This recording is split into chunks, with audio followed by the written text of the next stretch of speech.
ഇന്ന് ഞാൻ വന്നിരിക്കുന്നത് ഒരു കിടിലം വീഡിയോ ആയിട്ടാണ്. കുട്ടികൾക്കൊക്കെ വളരെ ഇഷ്ടപ്പെടുന്ന ഒരു രീതിയിലുള്ള ഒരു ക്യാൻഡി ഷോപ്പുമായിട്ടാണ് വന്നിരിക്കുന്നത്. എൻ്റെ കൊച്ചിലെയൊക്കെ ഞാൻ ആകെ കളിക്കുന്നത് അരിയും കുട്ടാനും ഒക്കെ ആയിരുന്നു. ഈ ചട്ടിയും ചിരട്ടയും ഒക്കെ കുറേ ഇലകളൊക്കെ പറിച്ച് വെച്ചുള്ള അരിയും കുട്ടാനും മാത്രമേ എനിക്ക് അന്നൊക്കെ അറിയുള്ളായിരുന്നു.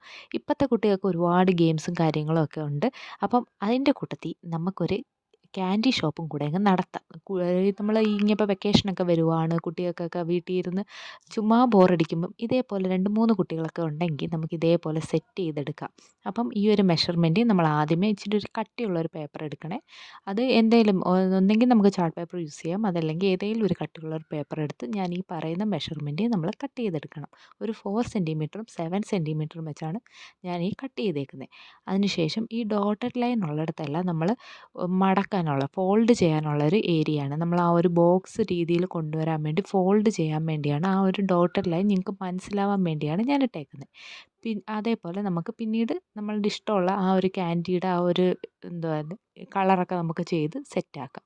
അതിനുശേഷം ഈ പറയുന്ന പോലെ നീളത്തിൽ നമുക്ക് കുറച്ച് പേപ്പർ വേണം. അതിൻ്റെ ആ നടുക്ക് ഒരു ഹോളിനകത്ത് നമ്മളുടെ ആ ഒരു ക്യാൻഡി ഉണ്ടാക്കാനുള്ളൊരു സംഭവം ഉണ്ടല്ലോ, അത് വേണ്ടേ നമുക്ക് ഇനി അടുത്ത് സെറ്റ് ചെയ്യാൻ. അതിന് ഈ പറയുന്ന പോലെ ഈ ഒരു മെഷർമെൻറ്റ് നമ്മൾ കട്ട് ചെയ്തെടുക്കുക.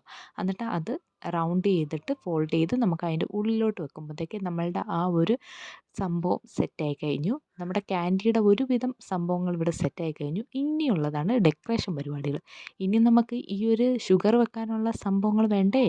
അതിന് വേണ്ടിയാണ് ഈ ഒരു സംഭവം ഒരു 1/2 സെൻറ്റിമീറ്ററാണ് ഞാൻ സെൻറ്റിമീറ്റർ കൊടുത്തിട്ടില്ല. ഓരോ ഫോൾഡറും 1/2 സെൻറ്റിമീറ്റർ വെച്ച് 4ആയിട്ട് മടക്കുക. അതിനുശേഷം നമുക്ക് ഇതേപോലെ കളർ കൊടുക്കുക. പിന്നെ ഒട്ടിക്കുമ്പോൾ ഒരു കാര്യം ശ്രദ്ധിക്കണം. നമ്മൾ ഇതേപോലെ ഫ്രണ്ടിൽ പടങ്ങളൊക്കെ വരച്ചിട്ടുണ്ടെങ്കിൽ അത് ഫ്രണ്ടിൽ വരുന്ന പോലെ വേണേ ഒട്ടിക്കാൻ. ഞാൻ ഒട്ടിച്ചപ്പോൾ ജസ്റ്റ് ഒന്ന് മാറിപ്പോയി. പിന്നെ ഞാൻ കറക്കിയൊക്കെ വന്നപ്പോൾ അപ്പുറത്തെ സൈഡ് എനിക്ക് കിട്ടി.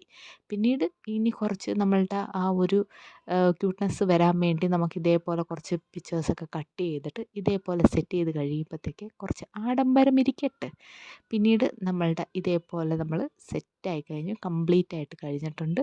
പിന്നീട് ഞാൻ ഇതിനകത്ത് ഈ ആദ്യമേ കാണിക്കുന്ന ഈ ഒരു പഞ്ഞിയാണ് എടുത്തേക്കുന്നത്. പിന്നെ പഞ്ഞിയിൽ നമ്മൾ കളർ ചെയ്ത് കൊടുക്കുമ്പോഴത്തേക്ക് ഇതേപോലൊരു നമ്മുടെ ഒരു പഞ്ഞി മുട്ടായിയുടെ എഫക്റ്റ് കിട്ടും. അപ്പോൾ ഇഷ്ടപ്പെട്ട് കഴിഞ്ഞാൽ ലൈക്ക്